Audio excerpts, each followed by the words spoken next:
ಯಾವಾಗ ಬೇಕೋ ಅವಾಗೆಲ್ಲ ಕೂರಿಸ್ತೀರಾ, ತಿರುಗಿಸ್ತೀರಾ. Come back.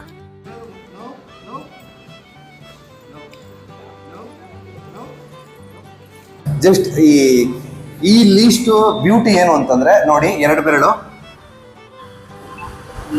ಎಸ್, ನೀವು ಕೇಳ್ಬೋದು ಮೂತಿ ಕಟ್ಟಾಕ್ಬಿಟ್ಟು ಹಿಂಸೆ ಕೊಡ್ತಾ ಇದೀರ ಅಂತ. ಆ ಥರ ಎಲ್ಲ ಏನಿಲ್ಲ.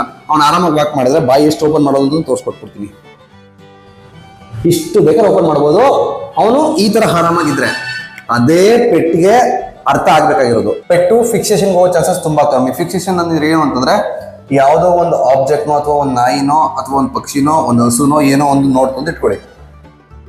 ಸೆಕೆಂಡ್ ಬೈ ಸೆಕೆಂಡ್ ಅದ್ರ ಮೇಲೆ ಇರೋಂಥ ವ್ಯಾಲ್ಯೂ ಜಾಸ್ತಿ ಆಗ್ತಾ ಹೋಗುತ್ತೆ. ಜಾಸ್ತಿ ಆದಾಗ ಏನಾದ್ರೆ ಪೆಟ್ಟು ನಿಮ್ಮನ್ನ ಎಳ್ಕೊಂಡು ಹೋಗೋಕೆ ಶುರು ಮಾಡ್ಬಿಡುತ್ತೆ. ಸೊ ಹಂಗಾಗಿ ಲೀಶ್ ಅನ್ನೋದು ನಮ್ಮ ನಾಯಿಗಳಿಗೆ ಅಥವಾ ನಮ್ಮ ಪೆಟ್ಸ್ಗೆ ಡೈರೆಕ್ಷನ್ ತೋರಿಸ್ಬೇಕಾಗಿರುವಂತ ವಸ್ತು ಅಲ್ವೇ.